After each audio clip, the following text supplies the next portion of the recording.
ஒரு பழங்காலத்து குளம். அந்த குளத்துல தண்ணீர் சுத்தமா இல்லை.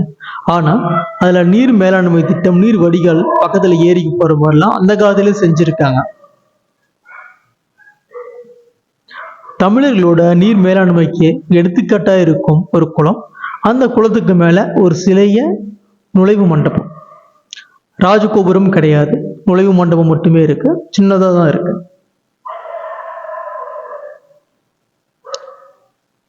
நுழைவு வாயில்ல ஆடல் மகளிர். பெரும்பாலான கோயில்கள் இருக்கிறது போல நம்ம இந்த ஆடல் மகளிர் பக்தர்களை வரவேற்கிறாங்க. மரக்கதவுகளும் வைக்கப்பட்டிருக்கு.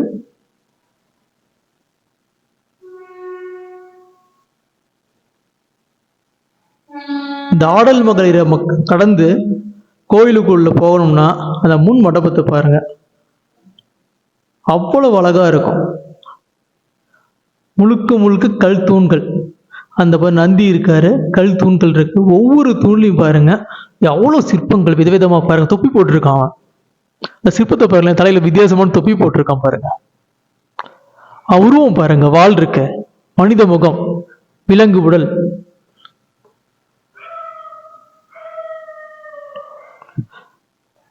இந்த கோயில உள்ள அந்த முன் மண்டபத்துல உள்ள ஒவ்வொரு தூண்லையும் பற்பல சிற்பங்கள். அதாவது இந்த கோயிலுக்கு நீங்க போயிட்டீங்கன்னா கண்டிப்பா வரத்துக்கு மனசே இருக்காது. ஏன்னா இந்த கோயிலுக்கு நாங்க பிளான் பண்ணி போக கிடையாது. எதேச்சா போகும்போது இந்த கோயிலுக்கு போன வழியில பார்த்துட்டேன்னா ஒரு கோயில் இருக்குன்னு சொல்லிட்டு அங்க உள்ள சித்திர வேலைப்பாடுகள், அந்த சிற்ப காட்சிகள் எல்லாமே பார்க்கறதுக்கு மயங்கிட்டோங்க. அவ்வளவு அற்புதமா எவ்வளவோ சிற்பங்கள் செஞ்சிருக்காங்க பாருங்க. இது எந்த பெரிய மன்னனா, சின்ன மன்னனா, இல்ல குறுந்தலைவனா, யார் கட்டினாங்க அந்த கோயிலுன்னு தெரியல. அவ்வளவு வேலைப்பாடுகள் எவ்வளவு நுணுக்கமாக சிறப்பா பண்ணியிருக்காங்க. வழக்கமா பெரிய பெரிய கோவில்களுக்கு எல்லாம் போனா எப்படா சாமியை பார்ப்போம்னு கீழே நிற்போம். ஆனா இங்க அந்த பிரச்சனையே கிடையாது. எங்க கோயில்ல ஐயரை தவிர யாருமே கிடையாது. எந்த சாமி வேணா நம்ம எவ்வளவு நேரம் வேணா தரிசிக்கலாம், எவ்வளவு நேரம் வேணா கும்பிடலாம். எல்லாமே பழமை வாய்ந்த சிற்பங்கள் தான் கோயில் முழுக்க முழுக்க. பாருங்க, இவன் கும்பிட்டு இருக்காரு, அவர் தலையில பாருங்க கும்பிடுறது போல இருக்கு. அவர் தலையிலயும் ஒரு தொப்பி இருக்கு.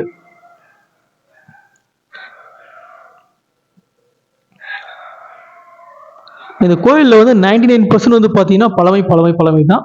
ஒரு சில இடங்களில் மட்டும்தான் புதிய சிற்பங்களும் அந்த கிரானைட்ஸும் போட்டிருக்காங்க தரைக்க. மற்றபடி கோயில் முழுக்க முழுக்க பழமை கோயில், பழமை மாறாத கோயில்.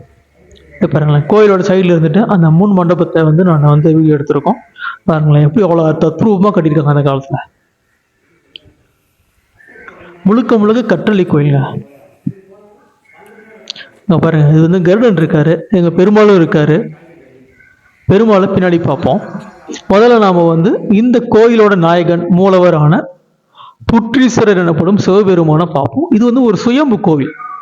பாருங்களேன், கோவிலோட உள் மண்டபத்திலையும் சிவன் நோக்கி நம்ம தரிசிக்க போகும்போது உள்ள உள் மண்டபத்திலையும் அங்க இதற்கு நிவேதனம் பண்ண குறுந்தலைவனோ மன்னனோ யாருன்னு தெரியல, அவருடைய சிலைகள் இருக்கு. ஆனா கல்வெட்டுகள் எதுவும் இந்த கோயில்ல கிடையாது. எவ்வளவு கஷ்டப்பட்டு கோயில சிறப்பாக எழுப்பினவர் அந்த மனுஷன் தன்னுடைய பெயர் நான் தான் பண்ணு பதிவு பண்ணியிருந்தா வரலாற்றுல முக்கியமான சான்றா இருந்திருக்கும். இந்த கோயில் உள்ள முக்கியமான விஷயம் என்னன்னா, ரொம்ப பழமையான கோயில் அது. அது வெளியில உள்ள பில்லர்ஸ் எல்லாமே அந்த பொலி விழுந்து அந்த பாலிஷ் காத்துல அரிக்கப்பட்டு அதோடைய அந்த பாலிஷ் பண்ண மாதிரி இருக்குள்ள ஃபீல் இருக்கும் இல்லையா, அது வெளியில உள்ள தூண்கள் எல்லாமே இழந்துருச்சு. ஆனா கோயிலுக்கு உள்ள தூண்கள்ல சிற்பங்கள்ல அந்த பொலிவு ஒன்றும் போயிருக்கு.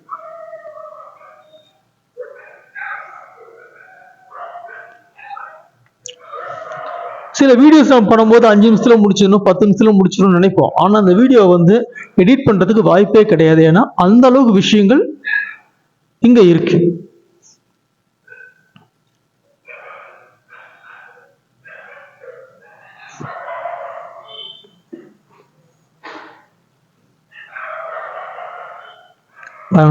கோயில் தூண்கள் முழுக்க முழுக்க முழுக்க சிற்ப வேலைப்பாடுகள் தான். அவ்வளவு அருமையா ரம்மியமா இருக்கு.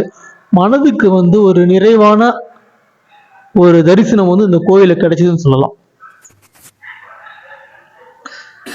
பாருங்க, கோயிலுக்குள்ள இப்ப சிவனை பார்க்கிறோம். இவர் புற்றீஸ்வரர், அதாவது சுயம்பு லிங்கம் அப்படின்னு சொல்லியிருக்காங்க. கோயில் புனரமைக்கும் போது அந்த தரைகள்லாம் போடும் போது ஈஸ்வரனை எடுத்ததாகவும், அடியில 8 அடி இருக்கு, மேல 5 அடி, மொத்தம் 13 அடி உயர சுயம்புவான ஈஸ்வரன் கோயில்ல பூசாரி சொன்னாரு. அந்த கோயில் அந்த ஈஸ்வரனோட பார்த்தீங்கன்னா உங்களுக்கு தெரிஞ்சிருக்கும். அந்த கல் இருக்கு இல்லையா, அந்த செய்யப்பட்ட கல் பார்த்தீங்கன்னா அந்த சுயம்பு கல் ஒரு வித்தியாசமான கலர்ல, வழக்கமாக கருப்பா இருக்கும் இல்லையா, அந்த மாதிரி இல்லாம ஒரு எல்லோ விஷான கலர்ல ஒரு மணல் கல்லை போல தோற்றமளிக்கக்கூடிய வகையில் தான் அது இருக்கு. இப்ப அந்த கோயிலிருந்து வெளியே வந்துட்டோம், மூலவர் கோயிலிருந்து வெளியே வந்துட்டோம். இப்ப பக்கத்துல கணேச பெருமானை வழிபடுறோம். இப்ப கணேச பெருமானுக்கு வலதுபுறத்துல பெருமாள் கோயிலும், இடதுபுறத்துல முருகர் கோயிலும் இருக்கு. இப்போ பெருமாள் கோயிலுக்கு போறோம். முதல்ல கருடனை வழிபடுறோம். கருடாழ்வார் வழிபாடு முதல்ல பாருங்களேன், எவ்வளவு பழமையான சிலைகள். ஆஞ்சநேயர் இருக்காரு. இந்த சிலைகள்லாம் சிற்பங்கள்லாம் பாருங்க எவ்வளவு பழமையா இருக்கு அப்படின்னு பார்த்த உடனே தெரிஞ்சுக்கலாம். காலத்தால் மிக மிக பழமையான சிற்பங்கள். ஆனா எந்த நூற்றாண்டுல எந்த மன்னனால கட்டப்பட்டது அப்படின்றதா தெரியல. முழுக்க முழுக்க கற்றளிங்க ஒரு இடத்துல. இப்படி ஒரு கோயில் நம்ம ஊர்ல இருக்கா இல்லையா அப்படின்றது நமக்கு ஒரு ஆச்சரியம். ஆனா அந்த கோயில் இருக்குன்னு நாங்கள் எதிர்பார்க்க கிடையாது. எதேச்சியான ஒரு பயணம். நாங்கள் கொன்னமலை நோக்கி போகும்போது இந்த கோயிலுக்கு எதேச்சியா பார்த்துட்டு அங்கே போனோம். இந்த கோயில் எங்க இருக்குன்னு சொல்ல மாதிரி பாத்தீங்களா, பெருமாளை வழிபட்டோம். ஸ்ரீதேவி மற்றும் பூதேவி சமேதராக பெருமாள் இருக்காரு. இந்த இடம் கோயில் பாத்தீங்கன்னா கிழக்கு புத்தூர் அப்படின்ற சிறிய ஊர்ல இருந்து இந்த கோயில் அமைஞ்சிருக்கு. சரி, இந்த எந்த மாவட்டத்துல இருக்குன்னு பாத்தீங்கன்னா கரெக்டா எங்களுக்கும் தெரியாது. ஏன்னா அநேகமா சேலம் அல்லது நாமக்கல் மாவட்ட எல்லையில இந்த கோயில்கள் வரலாம். ஒருவேளை சேலம் மாவட்டமா வரலாம் அல்லது நாமக்கல் மாவட்டத்திலே அமைஞ்சிருக்கலாம். ஆனா கோயிலோட லொகேஷன் இருக்கு, அது நம்ம டிஸ்கிரிப்ஷன்ல ஷேர் பண்ணியிருக்கோம் பாருங்க.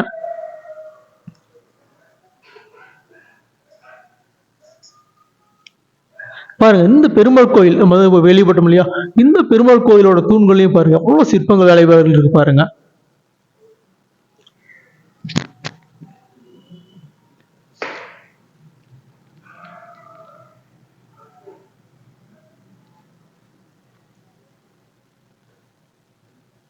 அதே மாதிரி இந்த கோயில் பூசாரி உண்மையில பாராட்டணுங்க. கோயிலை அந்த அளவுக்கு நீட்டா மெயின்டைன் பண்ற ஒரே நபர். கோயிலை அந்த அளவுக்கு நீட்டா மெயின்டைன் பண்ணி பூஜைகளை சிறப்பாக செய்யறாரு.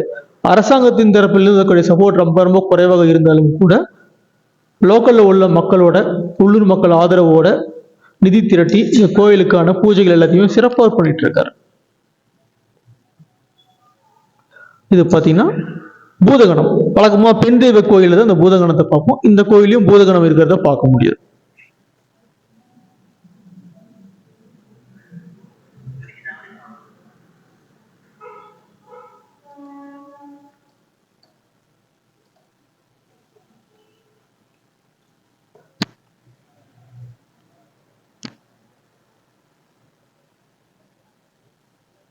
பாருங்களேன், விதவிதமா பெருமாள் சிலை.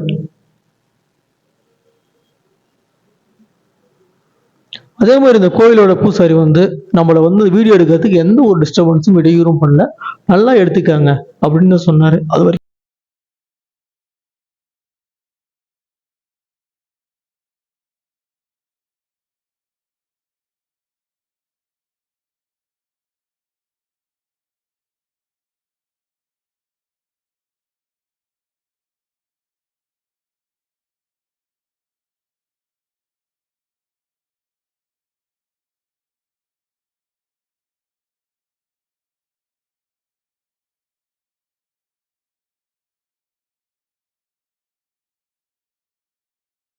அதுக்கு அடுத்தது கோயிலை சுத்தி வரும்.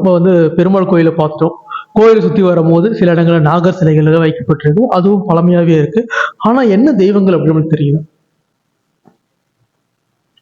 அதற்கு மற்றும் ஒரு இடம். இதுல பாத்தீங்கன்னா பார்க்க ஒரு நந்தி இருக்கும், அந்த சைடு ஒரு சிவன் இருக்க மாதிரி தெரியும். அப்படியே அவ்வளவு திரும்பி பார்த்தோம்னா இது பஞ்சபூதங்களுக்கான பஞ்சலிங்கேஸ்வரர் சிலைங்க. 5 லிங்கங்கள் இருக்கு. நீர், நிலம், காற்று, பஞ்சபூதங்கள் இருக்கு இல்லையா, அந்த பஞ்சபூதங்களுக்கான லிங்கங்கள், அதற்கான தனித்தனி நந்திகளுமே இந்த கோயில் இருக்கிறத பார்க்க முடியாது. பல கோயில்களில் இந்த மாதிரி பஞ்சலிங்கம் இருக்கும், ஆனா தனித்தனி நந்தி இருக்காது, லிங்கம் மட்டும்தான் இருக்கும். ஆனா இந்த கோயிலோட சிறப்பு என்னன்னா ஒவ்வொரு பஞ்சலிங்கத்துக்கும் ஒவ்வொரு தனித்தனி நந்தி இருக்குது. இந்த கோயிலோட மற்றும் ஒரு சிறப்பு.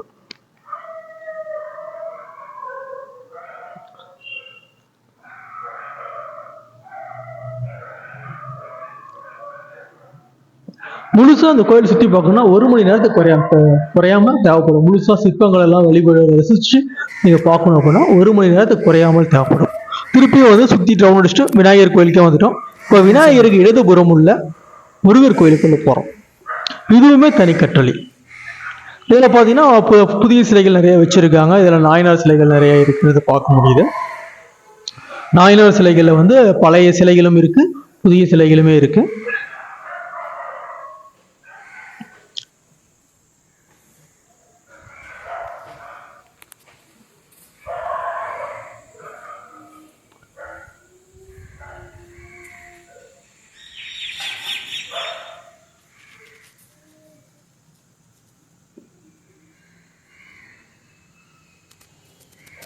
இந்த முருகர் கோயிலில் என்னென்ன விஷயங்கள் உள்ள இருக்கு அப்படின்றத அடுத்து தொடர்ந்து பார்க்க போகிறோம்.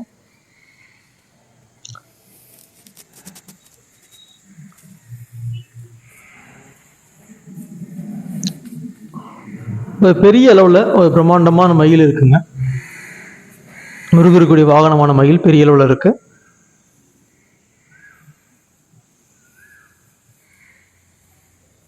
இதுலயே பார்த்தீங்கன்னா முழுக்க முழுக்க தூண்கள் அமைஞ்சிருக்கு. தூண்களில் எல்லாம் சிற்பங்கள் இருக்கு. உள்ள போனோம் அப்படின்னா, கோயிலுக்குள்ள போகணும், கருவறை பக்கமா போனோம்னா உள்ள முருகர் வள்ளி தெய்வானை சமேதமாக தரிசனம் தருகிறார். சிலை பாருங்க, எவ்வளவு பழமையான சிலை. முருகர் சிலையும் மிக பழமையான சிலையா இருக்கு. பெரும்பாலான கோயில்கள்ல வள்ளி தெய்வானை சிலை புதுசா வச்சிருப்பாங்க, முருகர் மட்டும் தான் இருப்பாரு. ஆனா இந்த கோயில்ல வள்ளி தெய்வானை சிலையுமே பழைய சிலையா இருக்கு, இது குறிப்பிடத்தக்கது.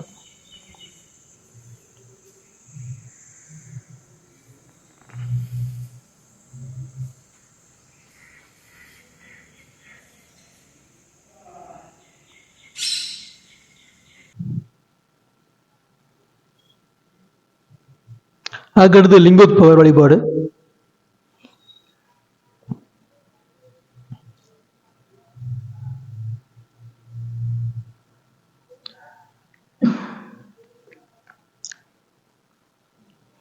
முருகர் வழிபாடு முடிச்சுட்டு அப்படியே முருகர் ஆலயத்தை சுத்தி ரவுண்ட் அடிச்சுட்டு வரோம்.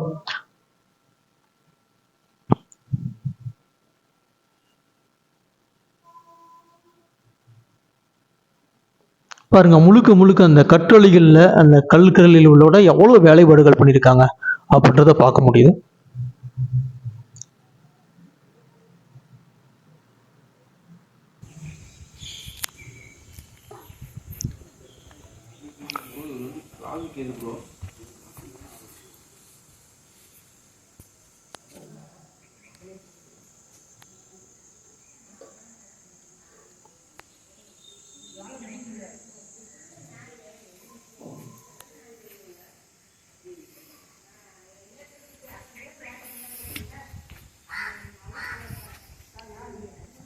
இந்த வீடியோவை பொறுத்த வரைக்கும் இந்த கோயிலில் எதை நம்ம எடிட் பண்ணுறதுனே தெரியல. அந்த அளவுக்கு எல்லாமே வந்து விஷயங்கள் உள்ளடக்கியதாக தான் அந்த வீடியோ எல்லாமே இருக்கு. இப்போ அனைத்து கடவுள்களும் வழிபட்டாச்சு. அடுத்து முக்கியமானவங்க வந்து பார்வதி அம்மையார், அவங்களுக்கு தனி சன்னிதானம் இருக்கு. இது வந்து ஃபுல்லாக கிரானைட் ஸ்டைல்ஸ்லாம் போட்டிருக்காங்க. இருந்தாலும் வந்து ஒட்டப்பட்டிருந்தாலும் அந்த கோயில் வந்து பழமை மாறாமல் தான் இருக்கு. மேலே உள்ள விதானத்தெல்லாம் நீங்க பார்த்தீங்கன்னா தெரியும் எவ்வளவு வந்து பழமையா இருக்கு அப்படின்றது பார்த்தாலே தெரியும். இந்த கீழே இருக்கிற டைல்ஸ் மட்டும் தான் புதுமையாக இருக்கு, புதுசாக ஒட்டியிருக்காங்க. மற்றபடி மேலே உள்ளதில் எதுவும் மாற்றம் இல்லை. இந்த பழமை எந்த அளவுக்கு பழமையை வந்து வச்சிருக்க முடியுமோ அப்படியே வச்சுக்கிட்டு சின்ன சின்ன வேலைகள் மட்டும் இப்போ வந்து இன்னைக்கு காலத்துல செஞ்சிருக்காங்க. இதுலயுமே பாருங்களேன், அந்த நிலதீவு நிவேதனமோ அல்லது கோயிலுக்கு நன்கொடையோ அல்ல கோயிலுக்கு கட்டியவர்களோ யார் என்னன்னு தெரியல, அவங்களோட சிலைகள் எல்லாமே இருக்கு. இதுலயும் பாத்தீங்கன்னா யானை ஒண்ணு இருக்கு. இந்த மாதிரி நிறைய சிற்பங்கள் இருக்கு. பாருங்க, பில்லர் எல்லாமே சிற்பங்களுக்கு பஞ்சமே கிடையாதுங்க. அந்த அளவுக்கு விதவிதமான சிற்பங்கள் ஒவ்வொரு பில்லர்லயும் இருக்கு.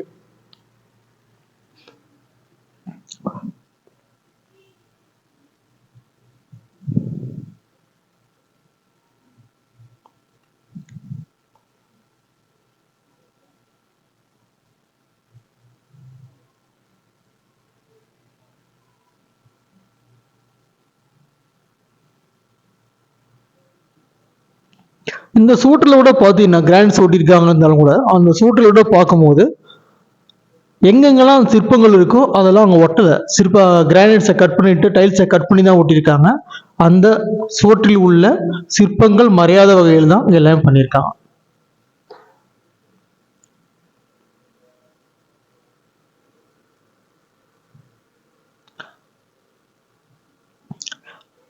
நம்ம எங்கெங்கயோ கோயிலுக்கு தேடி எங்கெங்கயோ சாமி கும்பிடுறதுக்கு போயிட்டு இருக்கோம் தூரமா. ஆனா நம்ம ஊருக்கு பக்கத்துலயே எவ்வளோ ஒரு அருமையான கோயில் இருக்கிறது நம்மளுக்கு தெரியாமல் இருக்கிறது தான் ஒரு வருத்தத்துக்குரிய செய்தி.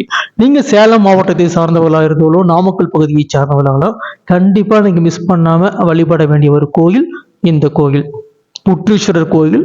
ஊர் பேர் கிழக்கு புத்தூர். இப்போ நம்ம கோயிலுக்கு வெளியே வந்துட்டோம். அந்த குளத்தை பார்க்குறோம்.